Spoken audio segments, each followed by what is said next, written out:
ពេលវេលាជាដែលតើទៅមុខមិនបកក្រោយដូចចិត្តខ្ញុំមិនចឹងពេលនេះវាដើរទៅមុខដោយមិនបាច់បករកឈ្មោះហួចឆេងឲ្យឈឺក្នុងបេះដូងទៀតឡើយតាំងតែពីថ្ងៃរតនបានលេខខ្ញុំមកគេទេមកខ្ញុំមិនឲ្យខានសំបីតែមួយថ្ងៃដំបូងខ្ញុំមិនខ្ជិលលើតែយូរទៅអាណិតគេដែរក៏ព្រមលើកនិយាយទៅហើយពេលព្រឹកគេមកយកខ្ញុំទៅសាលារៀនរាល់ថ្ងៃអាទិត្យមិនរៀនគេក៏យកលេសមកទិញអីវ៉ាន់ដោះគោនៅផ្ទះខ្ញុំដើម្បីបានជួបមុខខ្ញុំដែរតស៊ូណាស់ម្នាក់ប្រុសនេះពេលខ្ញុំរៀនមិនទាន់គេក៏បញ្យល់ខ្ញុំបន្ថែមពេលខ្ញុំមានអារម្មណ៍មិនល្អរឿងអត្តបិឆេងគេក៏ច្រៀងឲ្យខ្ញុំស្ដាប់ឬនិយាយលួងលោមខ្ញុំរហូតខ្ញុំចាប់ផ្ដើមមានចិត្តលើគេដោយមិនទាំងខ្លួនទៅហើយតឹងសលេងទូរស័ព្ទខ្ញុំរហ័សទាញយកមកមើលតែត្រូវឈប់គិតមួយផ្លែសិនព្រោះជាលេខអត្តបិឆេងមិនមែនអនាគតសង្សារខ្ញុំឡើយត្រូវហើយតាំងពីថ្ងៃដែលគេមានសង្សារថ្មីមក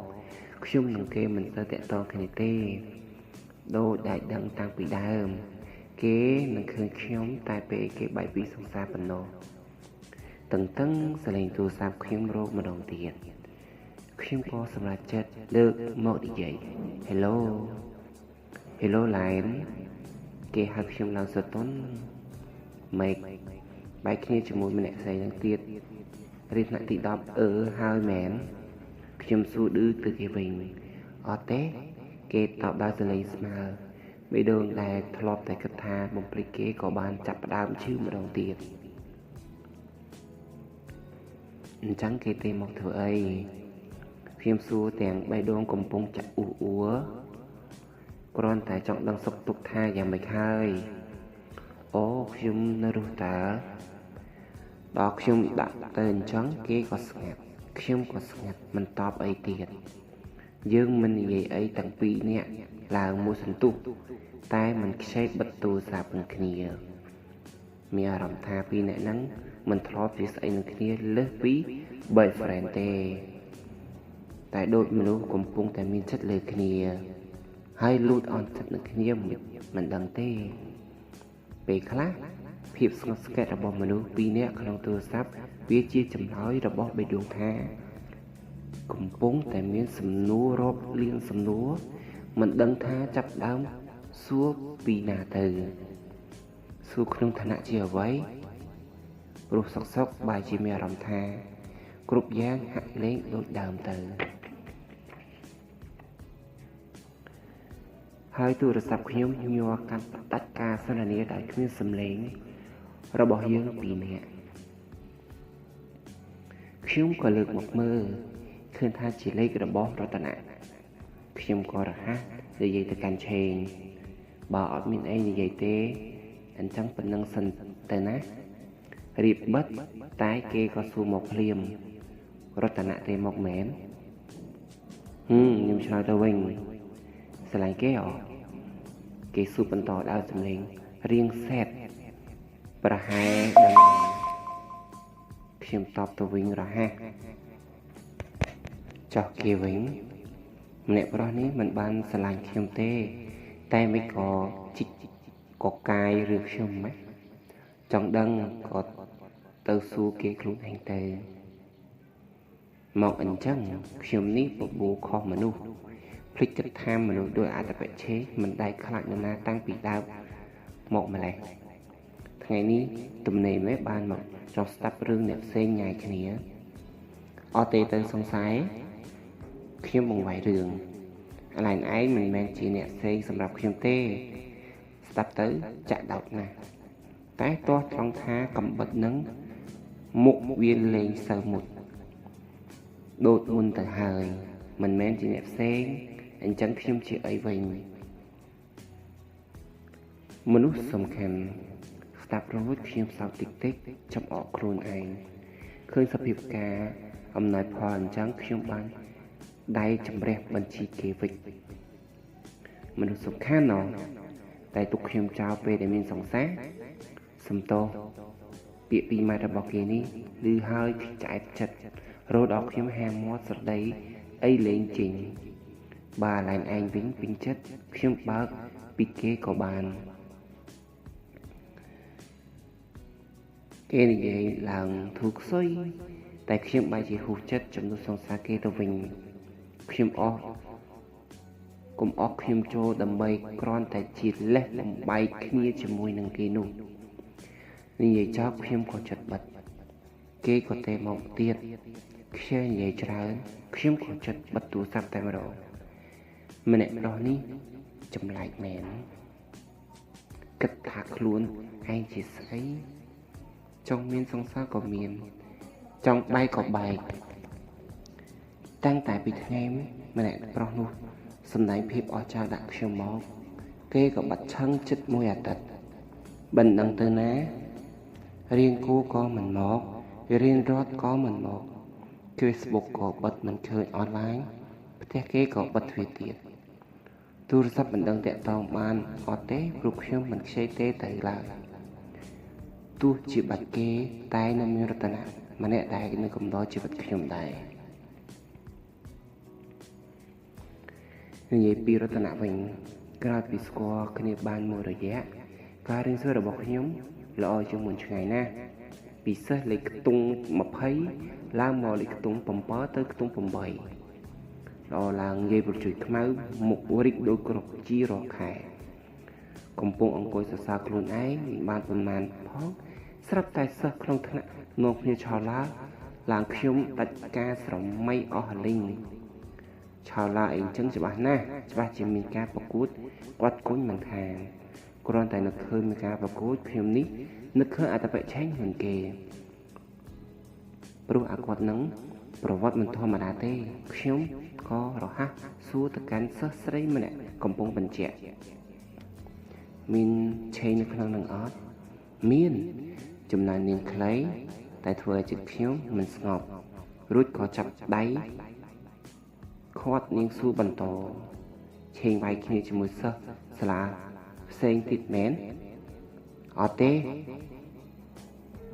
តែជារតនៈសិស្សពូកែសាលាឬយើងនឹងគ្រាន់តែឮភ្លាមខ្ញុំធ្លាក់ថ្លើមក្ដុក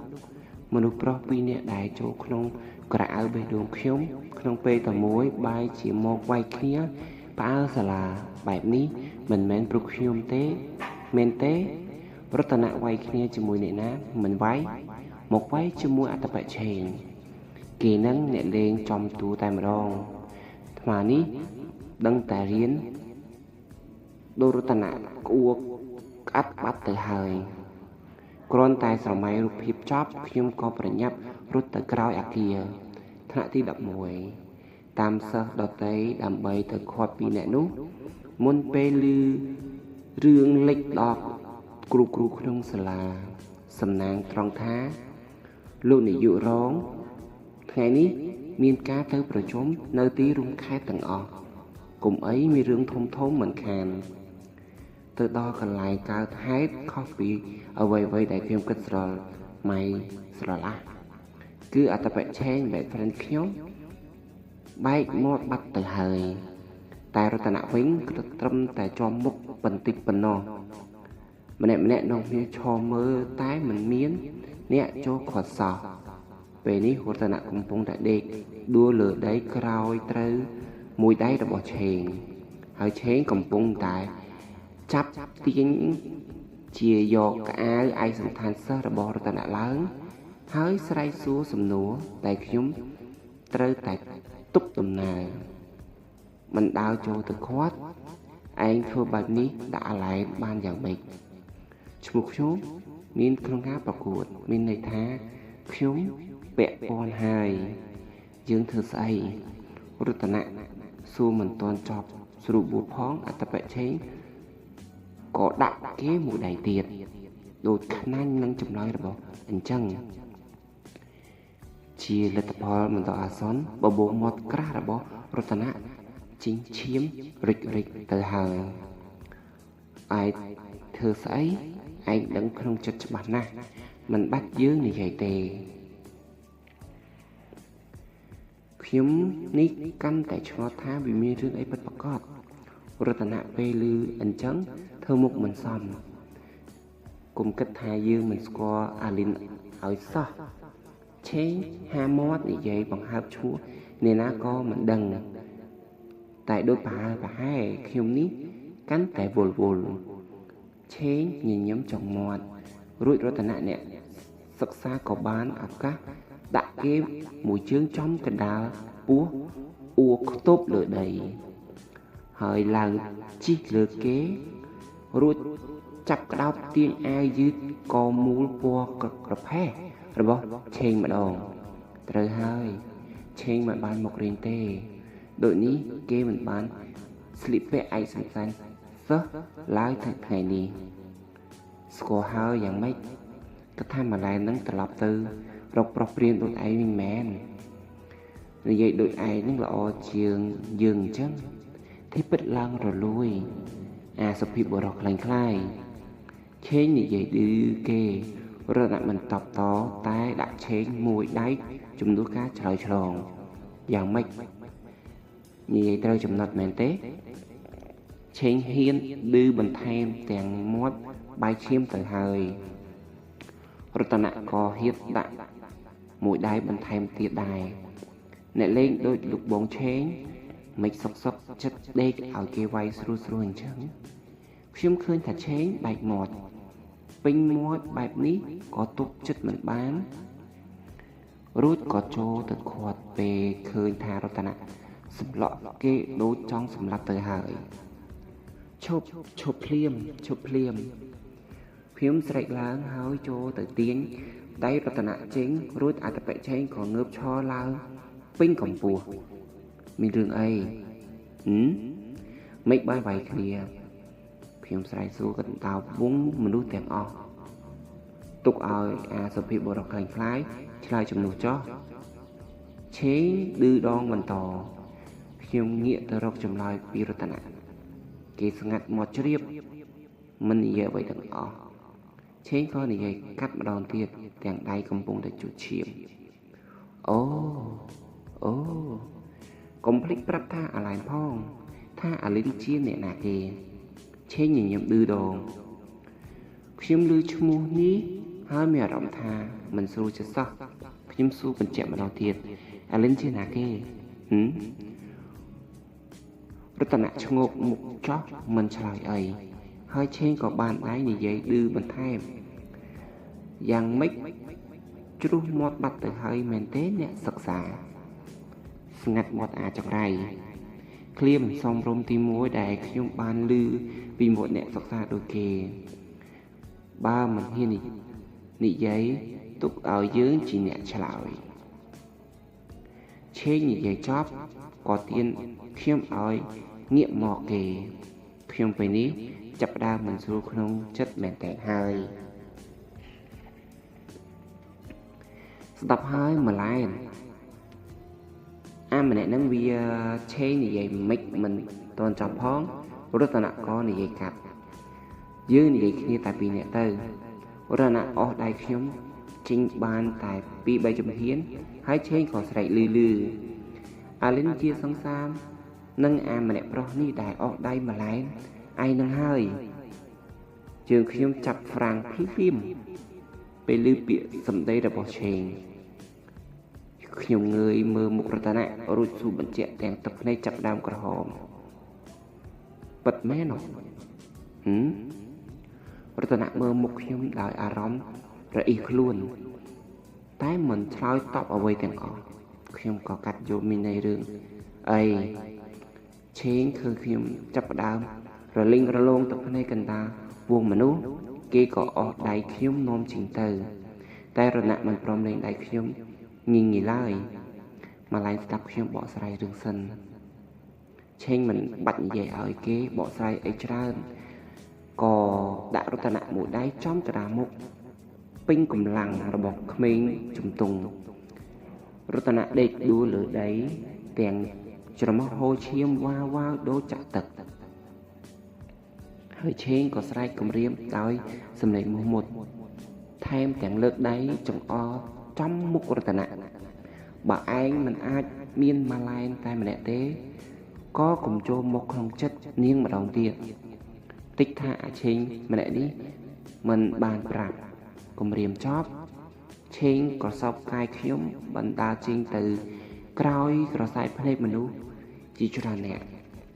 តែប៉ុណ្ណឹងប្រវត្តិសាស្ត្រសាលាចារទុកមិនខានរឿងសិស្សពូកែប្រចាំជំនាន់និងសិស្សបាតារាងវាយគ្នាដណ្ដើមកូនស្រីយាយប្រជួយខ្មែរប្រពៃណាស់ខ្ញុំមិនគួរមានឈ្មោះនៅក្នុងនោះឡើយឆេងមិនបានអកដៃខ្ញុំទៅថ្នាក់ទេតែគេនាំខ្ញុំមកអង្គុយនៅលើស្ពានកំពង់ស្មាច់ដើម្បីបន្ធូរអារម្មណ៍មើលទេសភាពព្រៃកោងកាងនិងដើមដូងដែលអបសងខាងទឹកព្រែករំលែកជាមួយនឹងស្រមោលថ្ងៃរៀបលិចចាំងលើផ្ទៃកាន់តែស្រស់បំប្រងលើសដើមនៅទីនេះស្អាតបំផុតនៅពេលល្ងាចតែម្ដងត្រៃហើយស្ពានកំពង់ស្មាច់មិនត្រឹមតែជាស្ពានដែលមានទូនាទីចម្លងរថយន្តពីកំពង់សោមឆ្ពោះទៅខេត្តកំពតប៉ុណ្ណោះទេបើនិយាយទៅស្ពាននេះមានអនុស្សាវរីយ៍ច្រើនណាស់ព្រោះជាកន្លែងដែលខ្ញុំនិងគេឧស្សាហ៍មកមិនថាពេលសប្បាយចិត្តពេលម៉ែទេសនាឬក៏ពេលខូចចិត្តហើយជាទូទៅខ្ញុំជាអ្នកលួងលោមគេតែពេលនេះដល់វេនគេវិញហើយដែលដើរជាតួជាអ្នកលួងលោមខ្ញុំវិញម្ដងពួកយើងពីអ្នកអង្គុយលើបង្កាន់ដៃស្ពានដែលខាន់បែងចែករវាងថ្នល់ជាតិនិងសម្រាប់បបោនិងកន្លងផ្លូវថ្មើរជើងឆេងក៏យកក្រាស់មកដាក់លើត្រចៀកខ្ញុំម្ខាងនិងត្រចៀកគេម្ខាងរួចក៏ចាក់បទចម្រៀងកំដរបរិយាកាសយ៉ាងដែរបានមកអង្គុយស្ដាប់ចម្រៀងជាមួយនឹងក្រាស់ក្នុងបរិយាកាសដ៏ល្អស្របពេលបេះដូងទុនមួយនេះទើបតែដឹងថាគេបោកបានសម្រេចទូខ្លះនៅគេសួរគ្នាបន្ទាប់ពីយើងពីរនាក់អង្គុយស្ដាប់បទចម្រៀងមួយសន្ទុះធូរយ៉ាងម៉េចបើបានកើតអីផងនឹងខ្ញុំឆ្លើយទាំងទឹកមុខស្ងួតចេះតែម្ដងខុសពីសម្ដីដែលគេបានវាចាមុននឹងមែនហើយត្បិតវាឈឺបន្តិចក្រោយពីដឹងការពិតតែខ្ញុំក៏មានអារម្មណ៍កក់ក្ដៅពេលឃើញឆេងសុខចិត្តឈឺខ្លួនព្រោះតែចង់ការពារខ្ញុំបែបនេះសង្សារមានអ្នកដទៃមិនកើតអីយ៉ាងម៉េចទៅគេបញ្ជាក់ច្បាស់ពីឋានៈរបស់រតនៈក្នុងន័យជាសង្សារខ្ញុំនិងគេមិនទាន់ក្លាយជាស្អីនឹងគ្នាទេខ្ញុំបកស្រាយការយល់ច្រឡំរបស់គេដោយសម្លេងគ្មានជាតិជើតែការស្រឡាញ់គេហើយពិបាកណាស់ថាស្រឡាញ់ក៏បានតែនេះខ្ញុំក៏មិនមែនជាមានការ